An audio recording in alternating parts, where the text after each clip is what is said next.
The deed shook in the clerk's hands as he slid it across the scarred wooden desk. $2. That's all Evelyn Cross had paid for 43 acres of forgotten land on the edge of Millbrook Township, and the man couldn't seem to believe it himself. "You're certain about this?" His voice cracked as he spoke, eyes darting anywhere but her face. "The property's been difficult to maintain." Evelyn signed her name with steady strokes, ignoring the tremor in his voice. She'd driven 3 hours from the city after seeing the listing buried deep in a county auction website. Land so cheap, it had to be a mistake. But mistakes like this were exactly what she lived for. As a struggling historian with a research blog that barely paid her rent, she'd learned to hunt for forgotten places that others overlooked. "Difficult how?" she asked, sliding the deed back. The clerk's Adam's apple bobbed. "Just, the locals have superstitions about the area. Call it the Clockfield. Silly, really, but Clockfield. Old wives' tales." He stamped the document with unnecessary force. "They say clocks and watches stop working when the wind blows from that direction." Complete nonsense, of course. Evelyn pocketed her copy of the deed, studying his pallor. "You don't seem convinced it's nonsense." The clerk stood abruptly, gathering papers with shaking hands. "I'm sure you'll find it perfectly suitable for whatever you plan to do with it." Outside the courthouse, Millbrook Township stretched before her like a town painted in sepia tones. Victorian houses lined streets that seemed frozen in 1950, their windows dark despite the afternoon sun. Evelyn climbed into her rusted Honda, consulting the hand-drawn map the clerk had provided. Her property lay 5 miles northeast, beyond where the paved road gave way to gravel. The first person she encountered was pumping gas at Miller's station, a woman in her 60s with silver hair and suspicious eyes. "You're the one who bought the old place," the woman said. "It wasn't a question. Word travels fast in small towns," Evelyn replied, topping off her tank. "Fast enough." The woman's gaze lingered on Evelyn's face, as if memorizing it. "Name's Beth Miller. My family's run this station for 40 years. Evelyn Cross, nice to meet you." Beth Miller's expression suggested otherwise. "You planning to stay out there long?" "I'm hoping to restore whatever structures are salvageable. Document the history of the area for my research." "Research?" Beth's mouth twisted around the word like it tasted bitter. "Listen, Miss Cross, I don't know what brought you to Millbrook, but that land, it's not meant for living on. Most folks won't even drive past it after dark because of broken clocks." Beth's face went white. "Who told you about that?"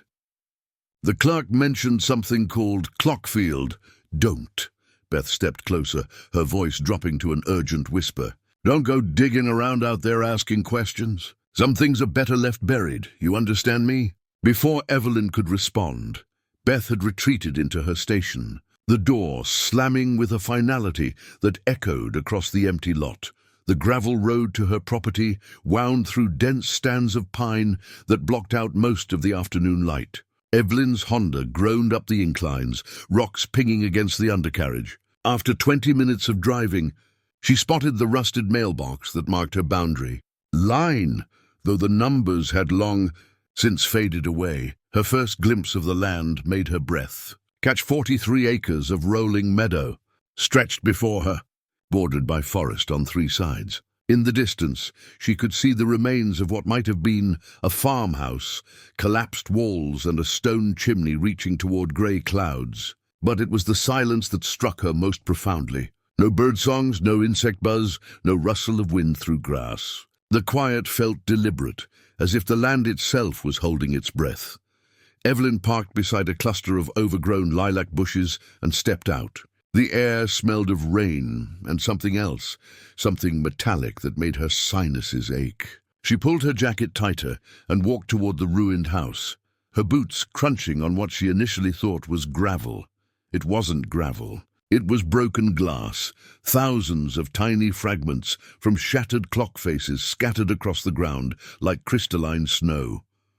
She knelt and picked up a piece, turning it in the fading light. Roman numerals, part of an ornate face from what had once been an expensive timepiece. Another fragment showed the delicate hands of a pocket watch, frozen in position. She found pieces of digital displays, alarm clock parts, even the face of what looked like a ship's chronometer. "What the hell happened here?" she whispered, as if in response. A gust of wind swept across the meadow, carrying with it a sound that made her skin crawl, a low, rhythmic ticking that seemed to come from underground. Evelyn stood quickly, her heart hammering. The ticking faded as the wind died, leaving her in that oppressive silence once again. She pulled out her phone to check the time, but the screen showed only static. Her digital watch had gone blank. She walked to the ruins of the house, careful to avoid the worst concentrations of broken glass. The stone foundation was solid, but something about its construction nagged at her. The stones were too precisely cut, too uniform. This hadn't been a simple farmhouse. Someone had invested serious money in its construction. Near what had been the front door, she found a sundial set into the ground. The bronze had turned green with age, but the craftsmanship was exquisite. Intricate engravings covered its surface, not just numbers, but symbols she didn't recognize. Mathematical equations, star charts, and strangest of all, the gnomon that should have cast shadows to mark the hours was spinning slowly on its axis, like a compass needle seeking magnetic north, but there was no wind to move it. Evelyn photographed everything, though her camera's display flickered erratically. As evening approached, the spinning gnomon began to move faster, and the metallic smell in the air grew stronger. She was about to return to her car when she spotted something that made her forget all about leaving. 20 yards from the house ruins, a straight line in the grass marked where something large was buried just beneath the surface. The line extended for what looked like 50 feet, too long and too regular to be natural. As she walked its length, she could see where the ground had settled over time, revealing the outline of a structure's roofline. There was a building down there, a big one. The sun was setting by the time she finished her initial survey, painting the meadow in shades of amber and rust. As darkness fell, she noticed something else, tiny points of light flickering beneath the grass, following the outline of the buried structure like Christmas lights strung along its walls. She should have been scared. Any rational person would have climbed back in their car and driven straight to the nearest motel. But Evelyn felt something else entirely, a pull, an irresistible curiosity that overrode every instinct for self-preservation. This was why she'd become a historian, not for tenure-track positions or academic recognition, but for moments like this. The thrill of discovering something that had been deliberately hidden, something that others had tried to erase from memory. As she drove back toward town, her phone flickered back to life. 7 missed calls, all from her sister in the city, asking if she'd made it safely. But when she tried to return the calls, the phone displayed the wrong time, 3:17 a.m., when it should have been barely past 8 in the evening. The first droplets of rain began to fall as she reached the paved road, and in her rearview mirror she could swear she saw lights moving across her property. Not the buried lights she'd seen earlier, but flashlight beams sweeping back and forth as if someone was searching for something, or someone was searching for her. Evelyn returned at dawn with borrowed tools from Miller's station and a thermos of coffee that tasted like it had been brewed sometime during the Clinton administration. Beth Miller had sold her the shovel and pickaxe without comment, but her eyes held the weight of unspoken warnings. The morning light revealed details she'd missed the night before. The buried structure's outline was even more extensive than she'd realized. Not just one building, but what appeared to be a complex of connected chambers. Most intriguing was a section near the center where the ground had subsided enough to reveal concrete steps leading down into darkness. She began digging at the deepest point of the subsidence, where the steps disappeared into earth and debris. The soil came away easily, as if it had been disturbed recently. Within an hour, she'd cleared enough dirt to reveal a metal door set into the concrete. Wall, institutional grey paint peeling away to show rust. Underneath, the door stood slightly. Ajar, Evelyn's hands trembled as she pulled it wider, the hinges shrieking in protest. Cool air flowed up from the darkness below, carrying that same metallic smell she'd noticed the day before, but stronger now. Almost electric, like the air before a thunderstorm. Her flashlight beam revealed a descending stairway that ended in another door. This one solid steel, with no visible handles or locks. But it too stood open, as if someone had been expecting her. "Hello?" she called down the stairs. Her voice echoed strangely, the sound seeming to stretch and distort, before fading into silence. No answer. She descended carefully, testing each step before putting her full weight on it. The walls were concrete, professionally finished, with what looked like conduit for electrical wiring running along the ceiling. This wasn't some storm cellar or root storage. It was a proper underground facility, built to last. The steel door at the bottom opened into a corridor lined with smaller rooms. Evelyn's flashlight played across doorways that had once held glass panels, now long since shattered. Office spaces, she realized. Filing cabinets lined the walls, most of them empty. Their contents scattered across floors, thick with dust and debris, but it was the sound that drew her deeper into the facility, a rhythmic ticking that seemed to echo from somewhere ahead. As she followed the sound, her phone began to display the wrong time again, the digits cycling rapidly through hours and minutes that made no sense. The corridor ended in a large chamber that had clearly been the facility's central hub. Banks of equipment lined the walls, or what remained of them. Most had been stripped bare, but she could see where massive computers had once stood, their footprints outlined in dust on the concrete floor. In the center of the room stood a grandfather clock. It rose nearly 8 feet tall, its mahogany case gleaming as if it had been polished yesterday. The brass pendulum hung motionless behind glass, but the ticking continued, steady, insistent, hypnotic. The clock face showed Roman numerals around a white enamel dial, with ornate hands frozen at exactly 12:01. Evelyn approached slowly, her flashlight beam playing across the clock's surface. Every other timepiece she'd encountered on this property had been broken, shattered, reduced to fragments scattered in the grass. But this one was perfect, pristine, as if time itself had passed it by. As she drew closer, her digital watch began to flicker.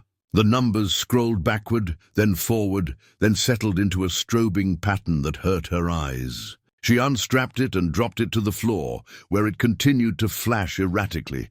"What are you?" she whispered to the clock, as if in response the second hand twitched. Just once, the briefest movement toward 12:02, before snapping back to its original position. Evelyn's skin prickled with electricity. The air around the clock seemed to shimmer, like heat waves rising from summer pavement. She raised her hand toward the glass panel that protected the pendulum, and watched in fascination as her shadow fell across the clock face. But her shadow was wrong. While Evelyn stood perfectly still, her shadow continued to move, reaching toward the clock, then pulling back, then reaching again. As if playing out multiple versions of the same action simultaneously, she jerked her hand away, and her shadow snapped back into alignment. But now she noticed other shadows in the room, cast by equipment that was no longer there, by people who weren't present. The shadows moved independently, some rushing frantically back and forth, others standing perfectly still, all of them acting out scenes she couldn't see. The ticking grew louder.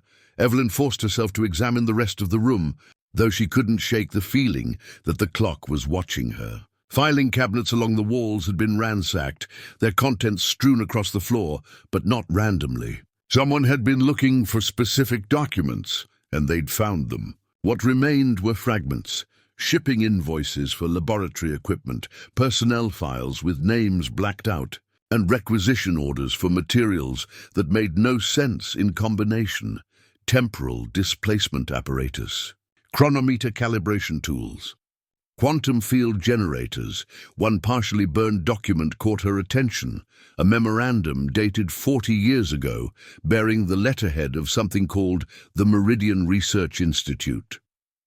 The visible text was fragmentary, but she could make out enough to understand that this facility had been conducting experiments. Dangerous ones. Catastrophic failure of temporal rift number 3 has resulted in 14 casualties and immediate facility evacuation. All research materials to be classified under Project Kronos. Site to be sealed indefinitely. The rest of the memo had been deliberately destroyed, but Evelyn had read enough. 14 casualties. People had died here, and someone had covered it up. She photographed everything she could find, though her camera's display continued to flicker and distort. When she tried to capture an image of the grandfather clock, the screen showed only white static, except for the clock face itself, which appeared perfectly clear, the hands still frozen at 12:01. As she worked, she became aware of sounds that shouldn't have been there.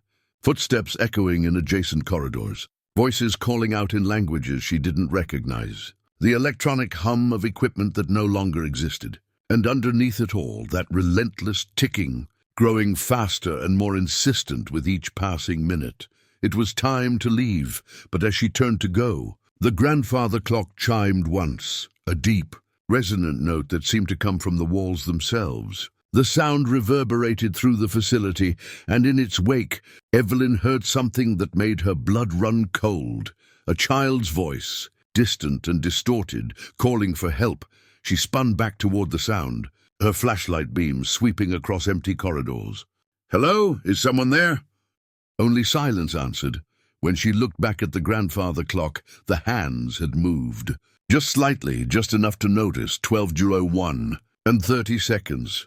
Time was starting again. The Millbrook Gazette occupied a narrow storefront between a shuttered barbershop and a used bookstore that looked like it hadn't seen a customer since the Carter administration.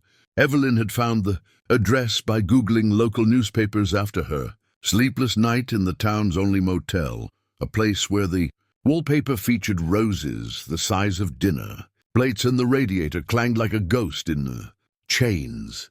She'd spent the dark hours typing furiously on her laptop, documenting everything she'd found in the underground facility. But when she tried to upload the photos to her research blog, they wouldn't transfer. Every image showed the same thing, static where the grandfather clock should have been, and shadows that moved independently of their sources. The bell above the Gazette's door announced her arrival with a cheerful jangle that seemed obscenely normal after what she'd experienced. Inside, the office was exactly what she'd expected from a small-town newspaper. Cluttered desks, yellowing filing cabinets, and the persistent smell of old coffee and deadline anxiety. A man in his 30s looked up from a computer screen, his dark hair tousled as if he'd been running his hands through it. He had the kind of intense brown eyes that suggested he'd seen more than his share of small-town secrets. "You must be the woman who bought the Clockfield property," he said without preamble. "I'm Theo Ramirez. Word really does travel fast here. Millbrook has 837 residents. When somebody spends $2 on cursed land, people notice." He gestured to a chair beside his desk. "Coffee, it's terrible, but it's hot." Evelyn accepted the offered mug, grateful for the warmth. "You called it cursed land," figure of speech, but his expression suggested otherwise. "So what brings you to the local rag? Looking to place an ad for excavation services?" "I'm trying to understand the history of the property I bought. The clerk mentioned something about clocks stopping, and I've found some unusual evidence that suggests there's more to the story." Theo leaned back in his chair, studying her face. "What kind of evidence?" Evelyn pulled out her phone and scrolled to the photos she'd taken in the facility. "There's an entire complex buried under my land. Laboratory equipment, research documents, and a grandfather clock that—" "Whoa!" Theo held up a hand, his casual demeanor evaporating. "You went down into the old facility?" "You know about it?" "Know about it. I've been trying to get someone to talk about it for 3 years. He swiveled his monitor toward her, revealing a folder marked Clockfield Research. "I've collected every scrap of information I can find about that place, but nobody will go on the record. They all clam up the minute I mention it."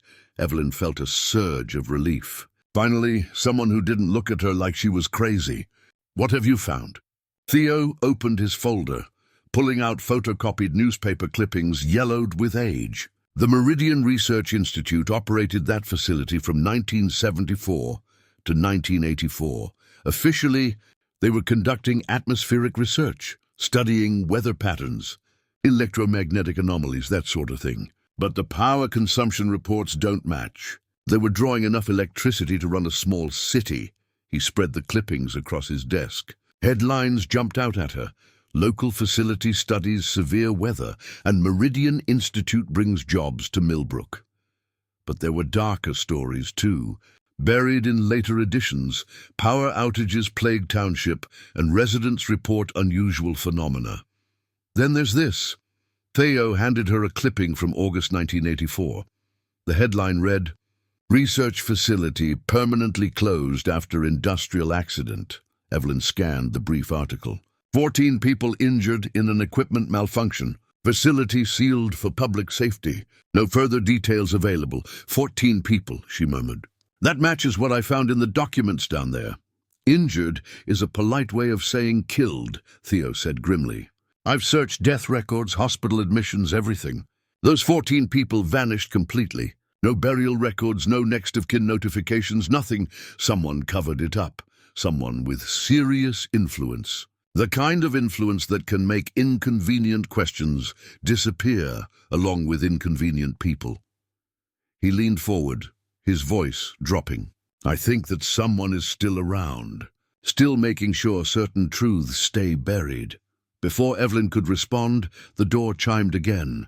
An elderly woman entered, moving with the careful precision of someone who'd learned not to trust her own balance. She wore a cardigan that had seen better decades and carried herself with the dignity of someone who remembered when Millbrook had been more than a dying town.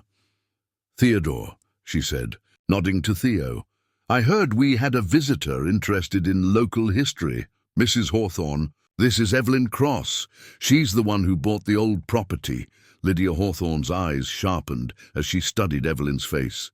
You're younger than I expected. Is that good or bad? Depends on how foolish you plan to be. Lydia settled into the chair beside Evelyn's with a soft grunt. I've been the town clockmaker for 53 years. Fixed every timepiece in Millbrook at least once, except the ones that came from your property. Why not? Because they don't just stop working. They stop existing in time altogether. Lydia's weathered hands folded in her lap. Bring me a broken watch from anywhere else. I can tell you what's wrong with it. Broken mainspring, worn gears, damaged crystal, but a clock that's been near the clock field? The mechanisms are perfect, but time won't touch them. Evelyn felt a chill run down her spine. You've seen this before. Child, I've seen things that would make your hair white. I worked at that facility when I was young, 22 years old, and apprenticed to the finest clockmaker in 3 counties. They hired me to maintain their equipment, keep their chronometers calibrated. Paid me more money than I'd ever seen. Theo grabbed his notebook, pen poised. You never told me you worked there. Some things are better left unsaid. Lydia's eyes remained fixed on Evelyn. But this young woman has already stirred up what we've been trying to keep quiet. The least I can do is warn her what she's dealing with. What happened in 1984? Evelyn asked. Lydia was quiet for so long that Evelyn wondered if she'd heard the question. When she finally spoke, her voice was barely above a whisper. They were trying to tear holes in time itself. Called it temporal displacement research, the ability to move objects through time without moving them through space. They thought they could revolutionize everything. Transportation, communication, warfare. She paused, her hands trembling slightly. The first small experiments worked. They could move a coin forward 10 minutes, backward 5. But they got greedy. Wanted bigger tiers, longer jumps. They built a machine that could punch holes through decades. The grandfather clock, Evelyn breathed. The anchor point. Time flows like water. You need something stable to measure the current against. That clock was supposed to remain constant while everything else moved around it. Lydia's voice grew bitter. But time doesn't like being torn. It fights back. Through the newspaper office's front window, Evelyn could see Main Street stretching toward the horizon, its faded storefronts and empty sidewalks testament to decades of decline. But now she wondered if Millbrook's slow death had begun 40 years ago with an experiment that had gone terribly wrong. The people who died, she said. But what really happened to them? They didn't die, Lydia said quietly. They got lost in time, scattered across decades like leaves in a storm. Some went forward, some went back. One poor soul, her voice cracked. We found him in 1943 and 1987 simultaneously. Same man, same age, existing in 2 different years. Theo's pen had stopped moving. Jesus Christ, language, Theodore, but there was no heat in Lydia's rebuke. After the accident, they sealed the facility and buried the whole project. Told the town it had been a gas leak, promised compensation for damages. Most people were happy to forget. But not everyone, Evelyn said, thinking of the nervous clerk who'd sold her the property. No, not everyone. Lydia stood slowly, her joints creaking like old wood. Some of us have spent 40 years making sure that door stayed locked. But you've opened it again, haven't you? Evelyn nodded reluctantly. Then God help us all. Because some time doesn't belong to us, child. And when you start messing with it, it messes back. As Lydia reached the door, she turned back one last time. There's a brass key in my shop's till, wrapped in black cloth. It's been waiting 40 years for someone foolish enough to use it. Come by tomorrow if you're determined to see this through. She paused, her hand on the doorknob. But remember, some doors are meant to stay closed forever. After Lydia left, Theo and Evelyn sat in silence for several minutes. The normal sounds of the newspaper office, the hum of computers, the tick of a wall clock, seemed muted and strange after what they'd just heard. Do you believe her? Theo finally asked. Evelyn thought about the shadows that moved independently, the grandfather clock frozen at 12:01, the child's voice calling for help in empty corridors. I believe something terrible happened out there, and I think it's still happening. Theo closed his notebook and reached for his jacket. Then we need to find out who's been covering it up. Because if Mrs. Hawthorne is right, and that facility is active again, then Millbrook is sitting on top of a time bomb. Literally, Evelyn said, as they prepared to leave. A figure appeared in the doorway, a farmer in work clothes, his face etched with lines that spoke of too many hard seasons and not enough hope.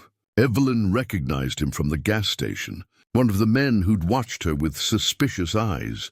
You're the woman who bought the old place, he said, his voice carrying a weight of accusation. I am. Name's Caleb Holt. I farm the land adjacent to yours. He stepped into the office, closing the door behind him. I need to tell you something about that property. Something nobody else will say. Evelyn felt her pulse quicken. What is it? Caleb's weathered hands shook as he pulled a photograph from his shirt pocket, a school picture of a young boy with bright eyes and a gap-toothed grin. My son Danny. He disappeared 3 years ago right after he turned 8. Search parties combed every inch of the county. State police brought in helicopters and bloodhounds. Never found so much as a sneaker. He held the photograph toward Evelyn with trembling fingers. Danny loved exploring, always wandering off to build forts and catch frogs. The day he disappeared, I found his bicycle by the old fence line, the one that borders your property. His footprints led straight toward that buried building you found. Theo leaned forward. Why didn't you tell the police about the facility? You think I didn't try? Caleb's voice cracked with frustration. They said the land had been surveyed. No structures present. One deputy even laughed at me, said I was grasping at straws, making up stories because I couldn't accept that my boy had run away. Evelyn studied the photograph, memorizing the child's face. You think Danny went down into the facility? I think something in there took him. Same thing that's been taking people for 40 years. Caleb's eyes burned with a grief that had hardened into determination. You want to know the truth about that place? Start with the missing children. Danny's not the first, and unless you stop digging around, he won't be the last. With that, Caleb turned and left, leaving the photograph on Theo's desk like evidence of a crime that nobody wanted to investigate. Evelyn picked up the picture, studying the boy's innocent smile.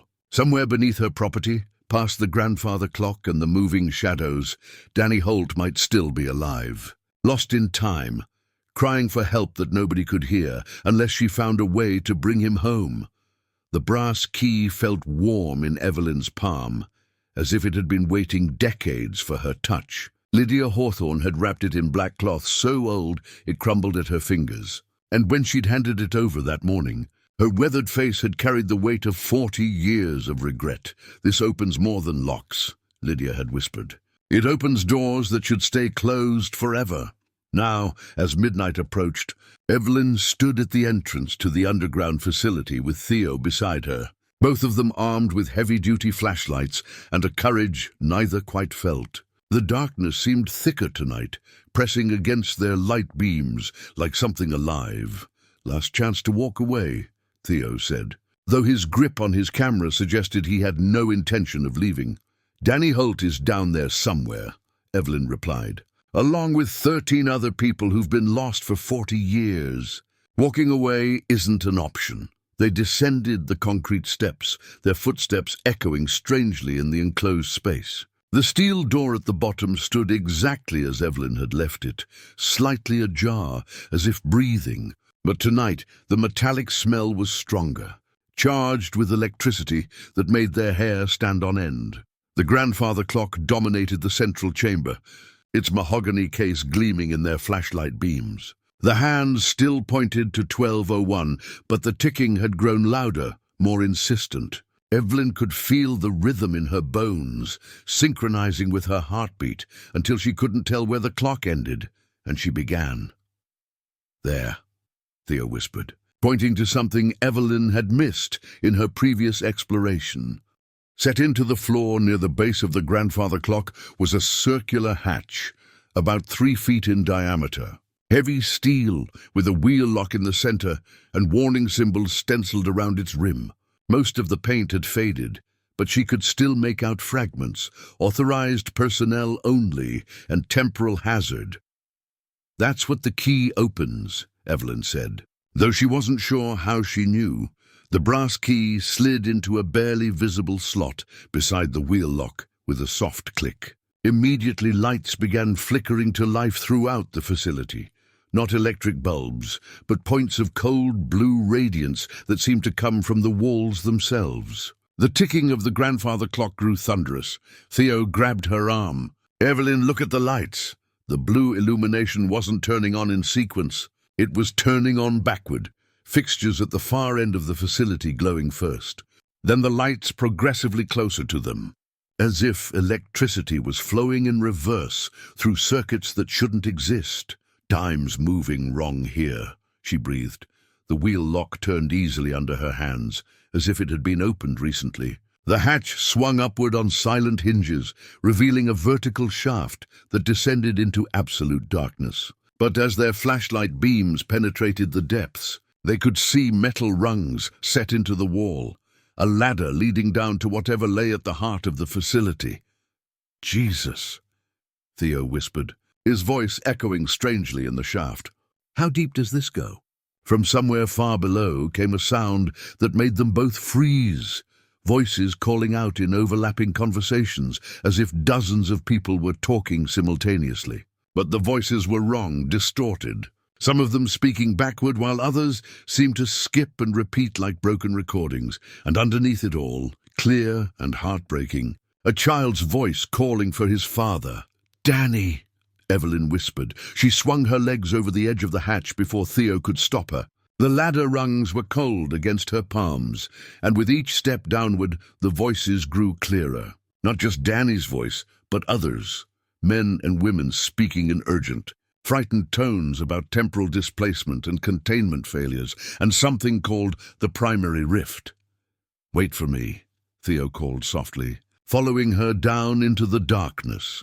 The shaft descended 30 feet before opening into a chamber that defied everything Evelyn thought she knew about the facility. Where the upper level had been modest offices and equipment rooms, this space was vast, a cylindrical cavern that stretched beyond their flashlight beams in all directions. The walls were lined with banks of equipment that hummed with impossible life, their displays showing readings in languages that hurt to look at.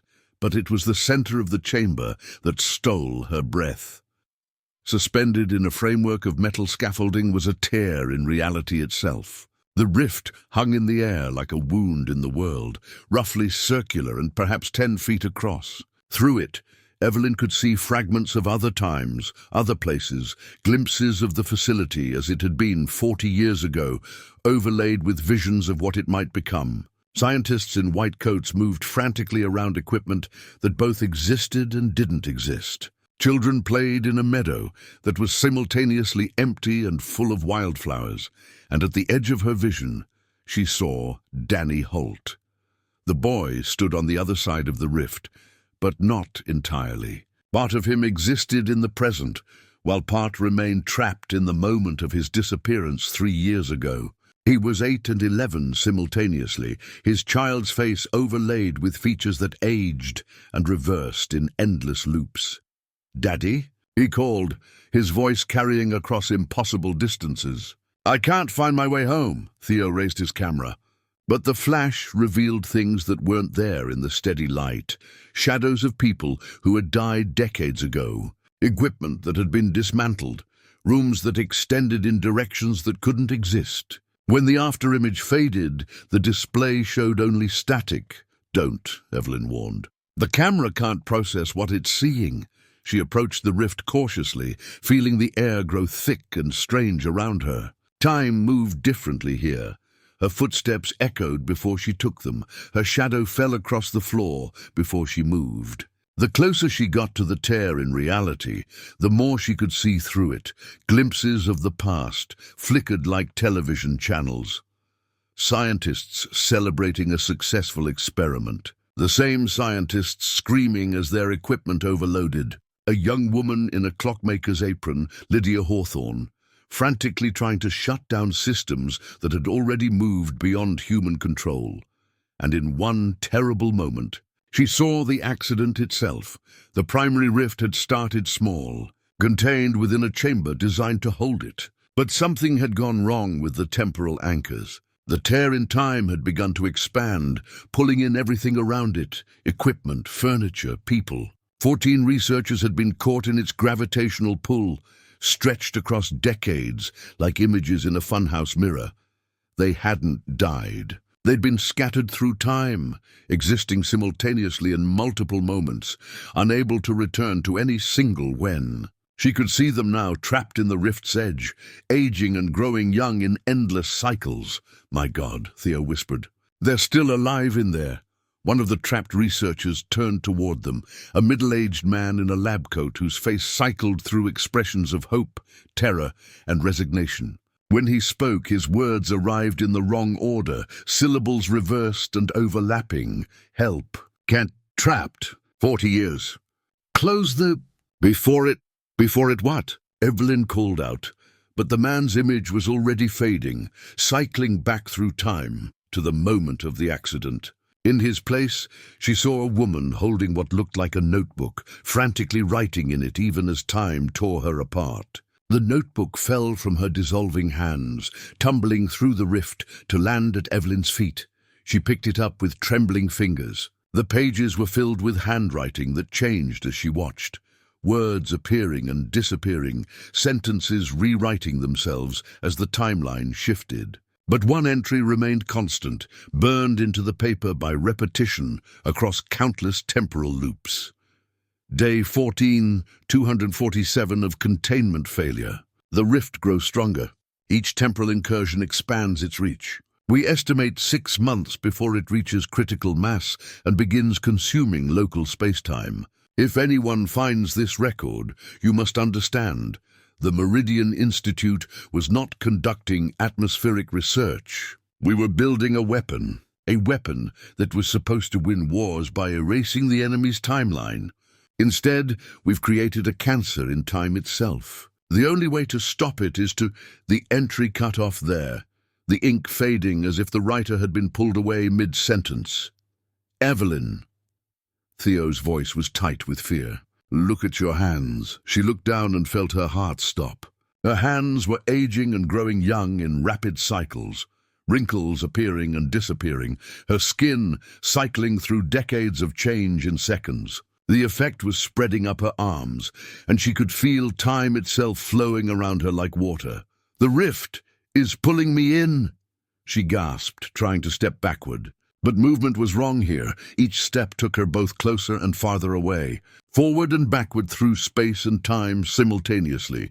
Through the tear in reality, she could see Danny Holt reaching out to her, his child's face desperate with hope. "Help me!" he pleaded. "I've been lost for so long." Behind him, she glimpsed other children, missing persons from across decades, all trapped in the same temporal loop that held the research facility. Boys and girls who had wandered too close to the rift, drawn by its strange gravity into a prison of broken time. But she also saw something else. Someone else. A man in an expensive suit stood at the edge of the temporal distortion, watching the chaos with cold calculation. He was older than the trapped researchers, and unlike them, he moved through time normally, as if he existed outside the rift's influence. When he noticed her looking at him, he smiled and raised his hand in a mocking wave. Then he spoke, his words arriving clearly despite the temporal distortion. "Miss Cross, how good of you to finally join us. I've been waiting 40 years for someone foolish enough to open that door again." The man's image flickered and vanished, but his laughter echoed through the chamber like breaking glass. "Who was that?" Theo demanded. Before Evelyn could answer, alarms began blaring throughout the facility, not electronic sirens, but mechanical bells that chimed in patterns that hurt to hear. The grandfather clock above them began striking midnight, its chimes reverberating through time in both directions, and the rift began to expand. Evelyn stumbled up the ladder with Theo close behind, the brass key burning in her hand like a live coal. The rift's expansion had triggered something in the facility's ancient systems. Emergency lights strobed in patterns that defied logic. While voices from 40 years ago echoed through speakers that shouldn't work, they reached the surface just as dawn broke over the meadow, painting the grass in shades of gold that seemed surreal after the temporal nightmare below. Evelyn's hands had stopped aging and reverting, but she could still feel time flowing wrong around her. As if she'd brought a piece of the rift back with her. "We need to call someone," Theo said, his journalist's instincts kicking in, despite the impossibility of what they'd witnessed. "The authorities, the military, someone who can..." "Who can what?" Evelyn interrupted. "Arrest a hole in time? File a missing persons report for people who are trapped in 40 different decades simultaneously." She was right, and they both knew it. What they'd found beneath her property existed beyond the reach of normal law enforcement. But as they stood arguing in the morning light, a black sedan crested the hill and rolled smoothly toward them across the meadow. The car was expensive, German engineering and leather seats that cost more than most people's annual salary. It stopped precisely 20 feet away, close enough to be threatening without appearing overtly aggressive. The man who emerged wore a suit that had been tailored by someone who understood that true power preferred subtlety to flash.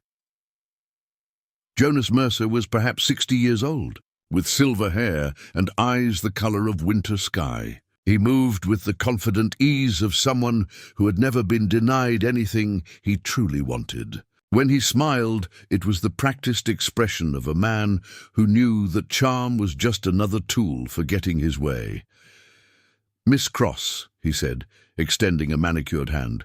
"Jonas Mercer. I believe we're neighbors." Evelyn didn't take the offered handshake. "Neighbors? I own the Mercer estate, about 5 miles east of here. Been in my family for generations." His smile never wavered, but his eyes catalogued every detail of their appearance, the dirt on their clothes, the exhaustion in their faces, the nervous way Theo kept glancing toward the facility entrance. "I heard through the grapevine that you'd purchased this particular property. Thought I should introduce myself.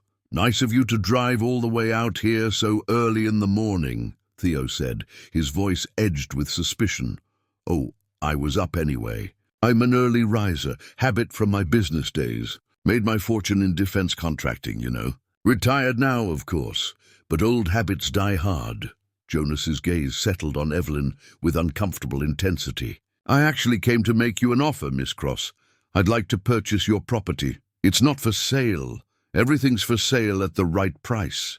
I'm prepared to offer you $50,000 for the land, a considerable return on your $2 investment. Evelyn felt her pulse quicken. 50,000 would solve her financial problems and let her focus on her research without worrying about rent. But there was something in Jonas's manner that set off every alarm bell in her head. "Why do you want it?" she asked. "Sentimental value. My late father used to hunt these woods when he was young. Before the unpleasantness with the research facility, Jonas's smile took on a practiced sadness. Tragic business, that. Industrial accident, they said. 14 people injured, the facility shut down permanently. My father always felt responsible. Responsible how? The Mercer family provided some of the initial funding for the Meridian Institute.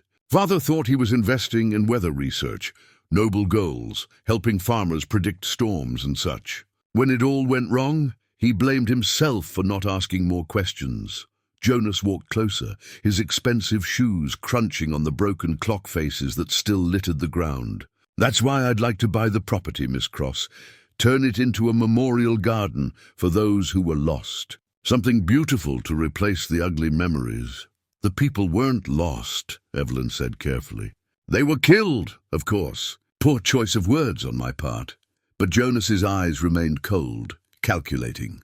"The point is, this land has a dark history. Surely you've noticed the unusual phenomena that persist here. The broken timepieces, the electromagnetic disturbances." He gestured toward Theo's camera, which had been malfunctioning since their encounter with the rift. "I suspect your equipment has been acting strangely as well. Something about the mineral deposits in the soil creates interference with electronic devices." "Mineral deposits," Theo repeated flatly. "Absolutely. The Geological Survey from 1985 identified several unusual formations beneath the property. Perfectly natural explanations for the folklore that's grown up around this place." Jonas's tone remained conversational, but there was steel underneath. "Of course, geological anomalies can be dangerous. Ground subsidence, gas emissions, that sort of thing. The county's been considering condemning the property for public safety reasons." Evelyn felt a chill that had nothing to do with the morning air. "Are you threatening me?" "Threatening? Good heavens, no. I'm trying to help you avoid a very expensive legal battle.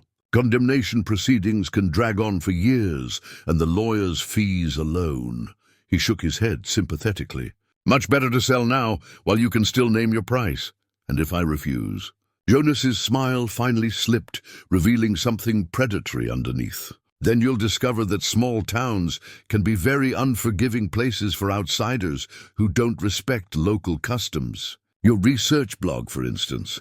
I understand it's your primary source of income. Internet harassment can be surprisingly damaging to online businesses. Equipment theft, vandalism, difficulties with local suppliers. These things happen. The threat was delivered so smoothly that it took a moment for its full implications to sink in. Jonas Mercer wasn't just offering to buy her property. He was making it clear that refusing his offer would result in systematic harassment designed to force her out. "You son of a bitch," Theo said, raising his camera. "I wouldn't if I were you," Jonas warned. "Photography on private property without permission is still trespassing. And given my connections with local law enforcement, I'm sure any legal complications could be resolved in my favor." But something else was happening that none of them had noticed. As Jonas spoke, the broken clock faces scattered around the meadow had begun to glow with the same blue light they'd seen in the facility. The air grew thick and electric, charged with the same temporal distortion that surrounded the rift. What the hell? Jonas stepped backward, his composure cracking for the first time. The grandfather clock in the facility below began chiming again, its sound carrying clearly through 30 feet of earth and concrete. With each chime, the blue glow grew brighter, and shadows began moving independently across the meadow, not the shadows of trees or clouds, but the shadows of people who weren't there. One shadow detached itself from the others and approached Jonas with purposeful strides. As it drew closer, Evelyn could see features forming within the darkness. the shape of a man in a lab coat, his face twisted with 40 years of accumulated rage. "You," the shadow said, its voice carrying the weight of decades. "We've been waiting for you to come back." Jonas's face went white. He stumbled toward his car, but more shadows were materializing around him, the research team that had died in the temporal accident, emerging from the rift to confront the man who had funded their destruction. "This isn't possible," Jonas whispered. "You killed us," another shadow accused. "Told us we were researching weather patterns while you built a weapon. A weapon you planned to sell to the highest bidder. The accident wasn't my fault, wasn't it?" The first shadow reached out, and where its hand touched Jonas's face, frost began to form. "You knew the experiments were unstable. We sent reports, warnings, begged you to shut down the project before someone got hurt. But you wanted your timeline weapon too badly to listen." Jonas was aging rapidly where the shadow touched him, wrinkles appearing and deepening as decades of guilt manifested in physical form. "Please," he gasped. "I can fix this. I can make it right." "You had 40 years to make it right," the shadow replied. "Instead, you buried the truth and got rich selling conventional weapons while we suffered in temporal limbo. Time for you to join us." "Wait," Evelyn called out, though she wasn't sure why she was trying to save a man who had just threatened her. "This won't bring back the people who died. It won't free the children trapped in the rift." The shadows paused, turning their attention to her. "You've seen them," the first shadow said. "The missing children. They're still down there, aren't they?" "Yes, but killing Jonas won't save them. We need his knowledge, his resources. He's been covering this up for 40 years. He must know how to stabilize the rift." Jonas collapsed to his knees, the aging effect reversing as the shadow pulled back. The stabilization protocols were destroyed in the accident. My father made sure of that." "Your father?" "Elias Mercer. He was the project director, not just a financial backer. When the rift destabilized, he ordered all the research data destroyed, rather than risk exposure." Jonas's voice cracked with decades of suppressed guilt. "He made me promise to keep the secret, to make sure no one ever tried to recreate the experiments. But you didn't destroy everything," Evelyn realized. "You've been maintaining the seals, keeping the facility powered. Why?" Jonas looked up at her with eyes that held too much pain for one lifetime. "Because the rift is still growing, slowly but constantly. In another 6 months, maybe less, it'll reach critical mass and tear a hole through local space-time that nothing can contain." He climbed unsteadily to his feet, his expensive suit rumpled and dirt-stained. "My father spent his last 30 years trying to find a way to close it permanently. The best he could do was slow its expansion and hide it from people who might make it worse. And the missing children, collateral damage he was willing to accept to prevent a larger catastrophe." Jonas's face hardened again. "Which is why you need to take my offer and leave. Miss Cross, before you accidentally trigger the end of the world." The shadows were fading as the grandfather clock's chimes died away. But their message was clear. Time was running out, and the choices made in the next few days would determine whether Millbrook Township survived to see another generation. Jonas climbed into his sedan and drove away without another word, leaving Evelyn and Theo standing in a meadow full of broken time and impossible choices. That night, Evelyn couldn't sleep. Every time she closed her eyes, she saw Danny Holt's face aging and reverting in endless loops, trapped in a temporal prison that no child should have to endure. Jonas Mercer's words echoed in her mind. 6 months until critical mass, until the rift tore through space-time like a cancer.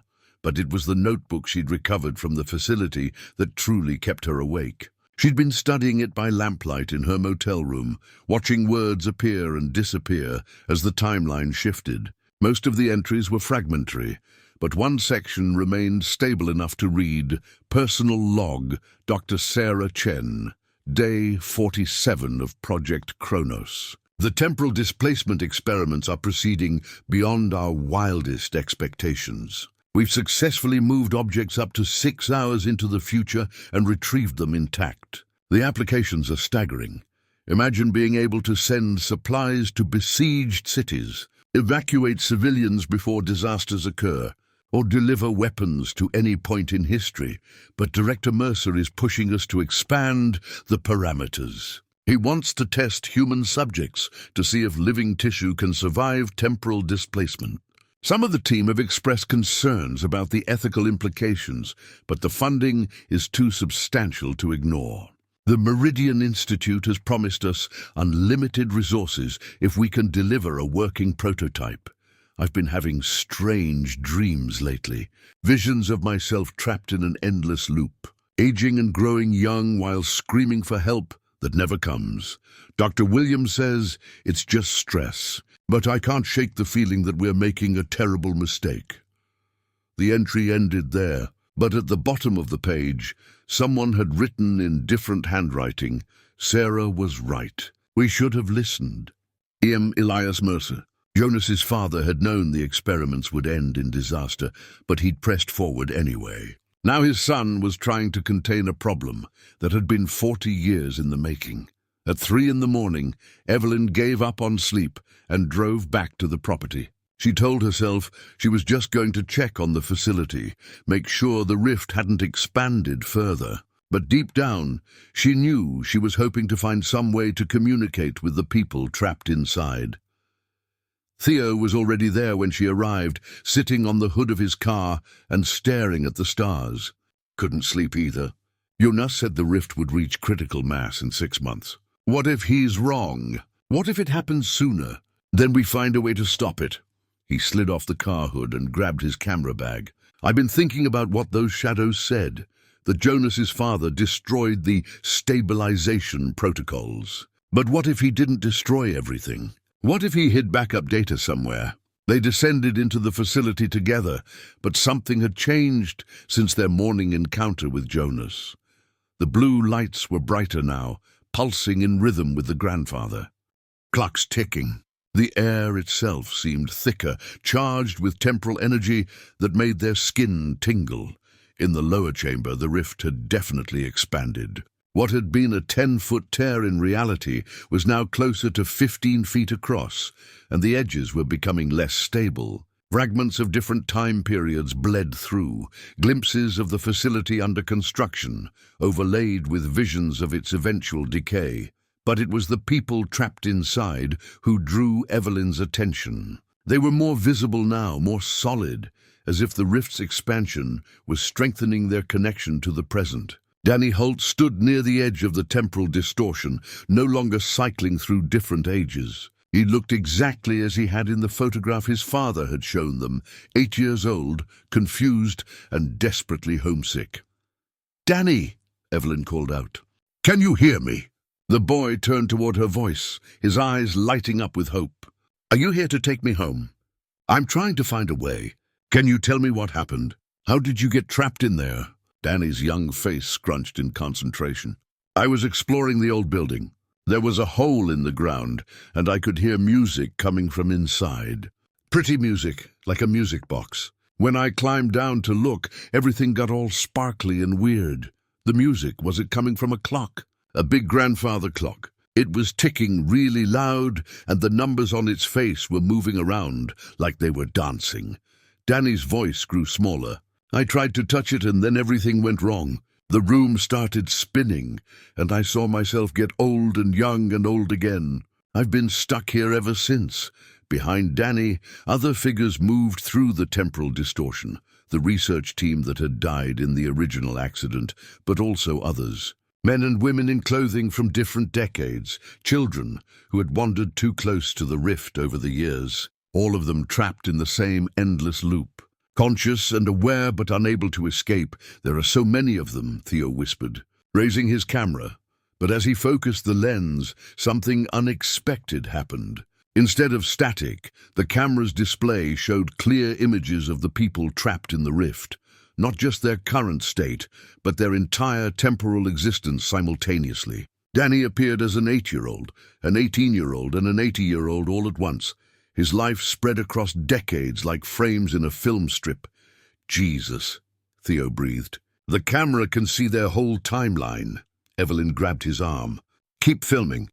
Document everything. If we can show people what's really happening here." She was interrupted by a sound that made her blood freeze, footsteps on the ladder above them. Heavy boots descending with military precision, followed by voices speaking in low, urgent tones. "Sweep the upper level first. Make sure we haven't missed any evidence." "Copy that." "What about witnesses?" "Orders are to minimize complications. Use your discretion." Jonas had sent his men to clean up the facility.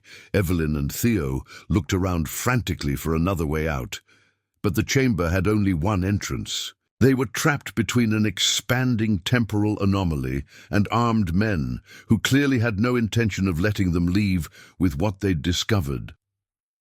"The rift," Evelyn whispered. "It's the only way. Are you insane? We'll end up like them, trapped in time forever. Maybe we can use it to escape to a different when. A time before Jonas's men arrived, or after they've left." The footsteps were getting closer. Voices echoed down the shaft as the men discovered the open hatch. "Danny!" Evelyn called out desperately. "Is there a way through the rift? A way to move through time without getting trapped?" The boy's face brightened with sudden understanding. "The music. If you follow the music, you can find your way. But you have to trust it completely. Don't fight it, don't try to control where you go. Just let the clock's song carry you." Armed men were rappelling down the shaft now, their tactical gear gleaming in the blue light. Orders crackled through radio headsets. "Subjects located. Prepare for containment." Evelyn grabbed Theo's hand and stepped toward the rift. The moment they crossed the threshold, reality shattered around them. Time became a physical sensation. Wind that tasted like memories, light that sang in colors that had no names. Evelyn felt herself stretching across decades, experiencing every moment of her life simultaneously. She was 5 years old, hiding in her grandmother's attic while reading history books by flashlight. She was 25, defending her master's thesis on forgotten local histories. She was 50, 60, 80, watching the world change through the lens of time, while the grandfather clock's music guided her through the temporal storm. Beside her, Theo was experiencing his own timeline. His childhood in Texas, his first job at a newspaper in Detroit, his move to Millbrook to escape the mistakes he'd made in larger cities. But also futures that hadn't happened yet. Pulitzer Prizes for investigative journalism, a wife he hadn't met, children who would grow up in a world where the truth had finally set people free. The music grew louder, more complex, until Evelyn realized it wasn't just the grandfather clock she was hearing. Every timepiece that had ever existed in Millbrook was singing together, a symphony of seconds and minutes and hours that had been building for 40 years. And at the center of it all, she saw him, Jonas Mercer, not as he was now, but as he had been at every age. A young man inheriting a terrible secret from his father. A middle-aged businessman using his wealth to contain something he couldn't understand. An old man facing the failure of everything he'd tried to protect, but also a child, perhaps 6 years old, playing with toy soldiers in a bedroom decorated with clock faces. Innocent and unaware that his family's legacy would one day trap him in a web of lies and violence that consumed everything he touched. He's just as trapped as the rest of us, Evelyn realized. The guilt, the responsibility, it's kept him prisoner for 40 years. The temporal storm began to calm, and Evelyn felt herself coalescing back into a single moment. But when the world solidified around her, she wasn't standing in the facility chamber. She was in Jonas Mercer's study, surrounded by the accumulated wealth and power of 3 generations. And Jonas himself sat behind his desk, staring at her with eyes that held no surprise at all. "I was wondering when you'd find your way here," he said quietly. "Time has a way of bringing people together when it matters most." On the desk between them lay an object that made Evelyn's heart skip. A notebook identical to the one she'd found in the rift, but pristine, untouched by temporal distortion. "My father's real research notes," Jonas said. "The stabilization protocols he claimed to have destroyed. I've spent 40 years trying to decide whether to use them or burn them." He looked older than he had that morning, aged by more than the passage of hours. "The question is, Miss Cross, are you brave enough to help me close a door that should never have been opened?"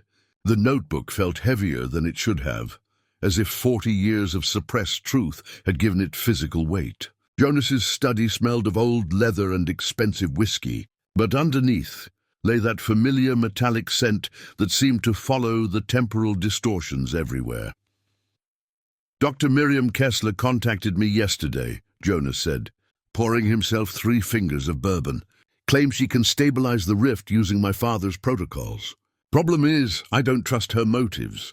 Evelyn looked up from the research notes. The stabilization equations were incredibly complex, but one thing was clear. Implementing them would require someone to manually calibrate the temporal anchors from inside the facility. "A suicide mission. Where's Theo?" she asked, still trapped in the time stream. "The rift spat you out here because you have something it wants." "Your friend." "The rift kept him." Jonas's face was grim. "Kessler says she can retrieve him, but only if we give her access to the grandfather clock." A knock at the study door interrupted them. The woman who entered was perhaps 50, with prematurely grey hair and eyes that burned with scientific obsession. Dr. Miriam. Kessler moved with the nervous energy of someone who had spent decades being dismissed by colleagues who couldn't understand her. "Theories, Miss Cross," she said without preamble. "You've seen what my research created. 40 years ago, I was Jonas's father's star physicist. Now I'm considered a crackpot who publishes papers about temporal mechanics in fringe journals.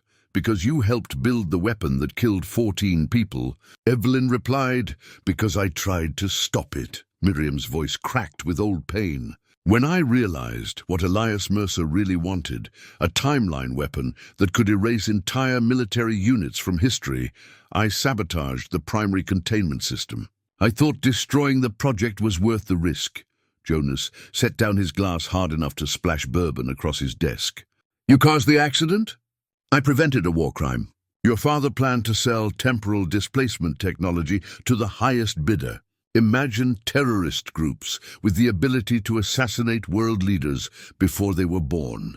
Imagine dictators erasing democracy from the timeline itself." The weight of revelation settled over the room like fog. Miriam hadn't been trying to perfect the experiments, she'd been trying to destroy them. The temporal disaster had been her desperate attempt to prevent something worse. "The rift can still be weaponized," Miriam continued. "In the wrong hands, it could destabilize time across entire continents. That's why it must be either stabilized under proper scientific control or destroyed completely."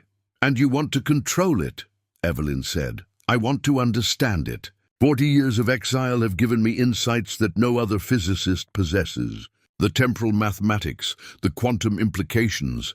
I could revolutionize our understanding of causality itself." Jonas stood abruptly. "This is exactly what my father feared. Scientists who see the rift as an opportunity rather than a threat." Through the study windows, Evelyn could see smoke rising from the direction of her property. Distant sirens wailed across the evening air. "The facility's on fire," she breathed. Jonas grabbed his keys. "My containment crew, they have orders to destroy the evidence. If the situation becomes uncontainable, the fire trucks couldn't get close enough to be effective." Every piece of equipment that approached within 100 yards of the facility began malfunctioning. Engines stuttered. Radios produced only static, and the water pressure failed without explanation. Evelyn stood at the edge of the emergency perimeter, watching 40 years of hidden history go up in flames. But she knew the fire wouldn't reach the lower chamber, where the rift pulsed with increasing instability. If anything, the heat and smoke would drive the temporal distortion deeper underground, making it harder to access but no less dangerous. Caleb Holt pushed through the crowd of volunteers and grabbed her arm. "Is Danny still down there?" "The rift has him, along with Theo and all the others." Evelyn met his desperate gaze. "But I think there might be a way to get them back." Main Street had filled with townspeople despite the late hour. News of the fire had spread quickly, and now Millbrook's residents stood in nervous clusters. whispering about things they'd kept secret for decades. Lydia Hawthorne approached them, her weathered face etched with grief. "I should have spoken up years ago. Should have told people what really happened instead of letting them live with half-truths and folklore." "Why didn't you?" Evelyn asked. "Because Jonas's father made it clear that silence was the only thing keeping this town alive. He showed us projections, what would happen if the rift destabilized completely. The temporal shockwave would erase everything within 50 miles from the timeline. Past, present, and future, all gone as if Millbrook had never existed." An elderly man stepped forward from the crowd. "Wiley G. Sestachel. The Mercers paid us to forget," he said quietly. "Bought the silence of an entire town. New businesses, improved roads, college scholarships for our children. All we had to do was pretend the research facility never existed. And the missing children." Caleb demanded. "Acceptable losses," another voice called out. "That's what they told us. A few disappearances every decade was a small price to pay for preventing a larger catastrophe." Evelyn felt sick. An entire community had conspired to cover up child disappearances because they'd been convinced it was for the greater good. "The town council meets tonight," Lydia said. "Emergency session to decide what to do about the fire. Your nurse will be there, trying to convince them to evacuate the area permanently. And if they agree, then the rift gets buried again, along with everyone trapped inside it. Danny, your friend Theo, all those research scientists, they'll be lost forever while the rest of us pretend it never happened." Caleb's face hardened with determination. "Not my son. Not again." The emergency meeting convened in Millbrook's tiny city hall, a building that had served the community since 1923. The town council consisted of 5 elderly residents who looked like they'd rather be anywhere else. Flanked by Jonas Mercer and his legal team, Jonas stood as Evelyn entered. "Miss Cross, I didn't expect to see you here. I have a right to address the council about my property. Your property is currently a hazardous waste site. The county has authority to condemn it for public safety reasons." Council Chairman Robert Pike cleared his throat nervously. "The emergency resolution before us tonight authorizes the immediate evacuation of all residents within a 2-mile radius of the former Meridian Institute facility. The area will then be permanently closed to civilian access." "You're going to bury the truth again," Evelyn said. "Just like you did 40 years ago." "We're protecting innocent lives," Jonas replied. "The temporal disturbance is growing more unstable by the hour. Every moment we delay increases the risk of catastrophic failure." Caleb stood up in the back of the room. "What about my son? What about the other children you've been sacrificing to keep your secret?" A murmur ran through the assembled townspeople. For 40 years they'd maintained their silence. But watching Caleb's anguish was breaking down the walls of complicity they'd built around their guilt. "Sometimes difficult choices must be made for the greater good," Jonas said. But his voice lacked conviction. "No." Lydia Hawthorne stood slowly, her cane tapping against the floor. "I've spent 40 years telling myself that lie. But watching a father grieve for his lost child while we debate covering up more deaths. I can't do it anymore." She pulled a manila envelope from her purse and handed it to the council chairman. "Personnel files from the Meridian Institute. Names, addresses, and family contacts for everyone who died in the original accident. They deserve proper burial, and their families deserve the truth." Jonas's face went white. "Lydia, you don't understand what you're doing." "I understand perfectly. I'm choosing truth over fear." One by one, other townspeople began to stand. The conspiracy of silence that had protected Millbrook for 4 decades was finally crumbling under the weight of accumulated guilt. The town council vote was unanimous. Jonas Mercer's emergency evacuation was rejected. Instead, they authorized a full investigation into the temporal anomaly and the recovery of all missing persons, regardless of the risks involved. Jonas stormed out of City Hall with his legal team, but Evelyn knew he wouldn't give up easily. A man who had spent 40 years covering up his family's crimes wouldn't be stopped by a small-town vote of no confidence. Her suspicions were confirmed 3 hours later when explosions rocked the meadow. Jonas's containment crew was using military-grade charges to collapse the facility's upper levels, sealing the entrance to the temporal chamber forever. He's trying to bury the rift, Evelyn said as she and Caleb raced through the darkness toward her property.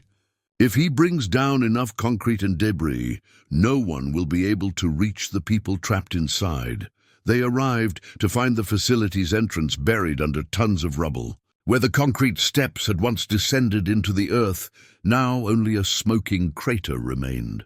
But the grandfather clock was still ticking somewhere below, its rhythm echoing through 30 feet of debris.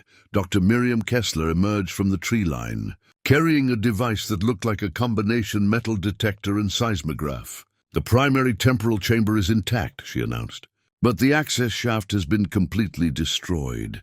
"Then how do we get down there?" Caleb demanded. "We don't. The rift comes to us." Miriam's eyes gleamed with scientific fervor. "The explosions have destabilized the containment field. In approximately 47 minutes, the temporal distortion will expand beyond the facility's boundaries." As if to emphasize her point, the broken clock faces scattered across the meadow began glowing with blue light. The air itself shimmered with temporal energy, and shadows started moving independently of their sources. "What does that mean?" Evelyn asked. "It means the boundary between past, present, and future is about to collapse. The rift will expand to encompass this entire area, pulling everything within a half-mile radius into temporal flux." Caleb grabbed Miriam's arm. "Can you stop it?" "Stop it? My dear man, I can control it." She activated her device and readouts began scrolling across its screen. "The expansion will bring the people trapped in the rift close enough to the surface for extraction. Your son, the journalist, all of them can be pulled back into normal time. And then what?" Evelyn asked. "What happens to the rift after you've rescued everyone?" Miriam's smile was answer enough. She didn't want to close the temporal anomaly.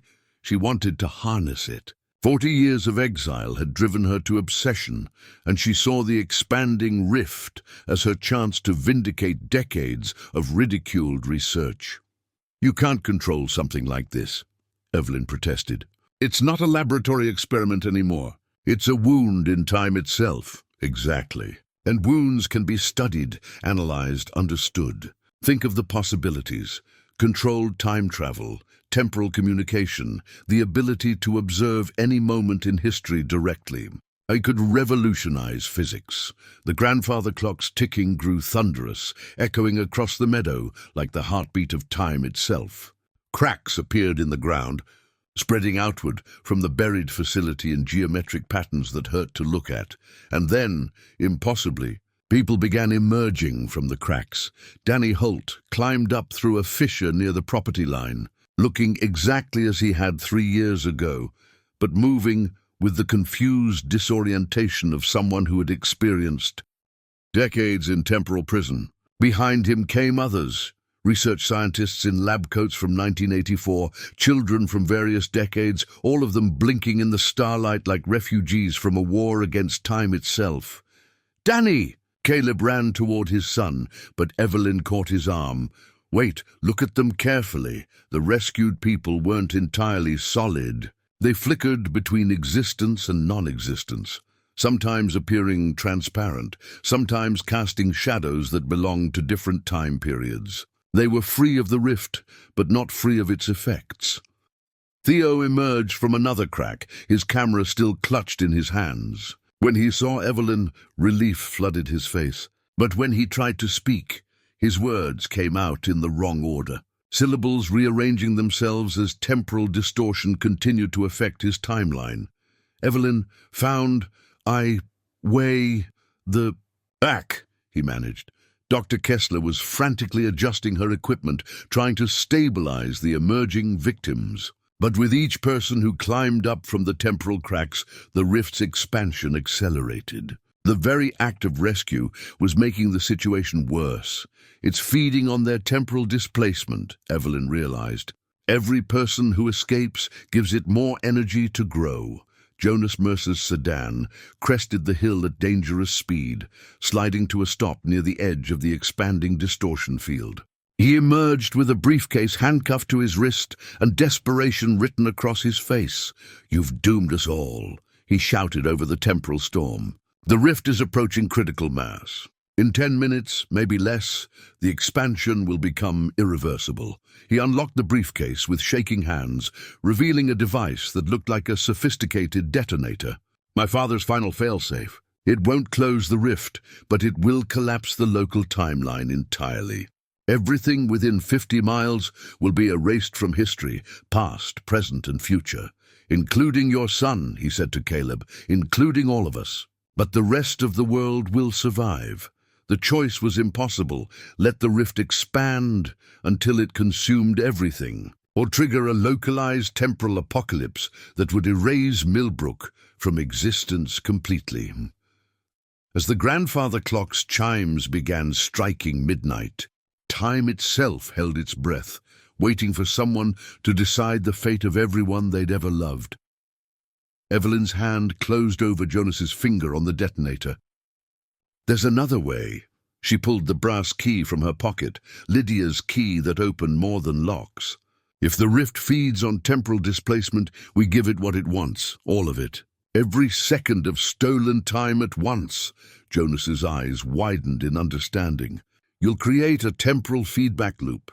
It could work, but someone has to stay behind to trigger it." Evelyn looked at the rescued victims flickering between existence. Danny reached for his father's hand as both began to fade. "The rift will consume whoever activates the key." Theo grabbed her arm, his words finally synchronizing. "Evelyn, no," she smiled sadly. "Some doors are meant to stay closed forever." The brass key turned. Light consumed everything. When it faded, only a memorial garden remained where the facility had been. 43 acres of wild flowers that bloomed in impossible colors. The children were home. The truth was finally free. Time itself had rendered its verdict.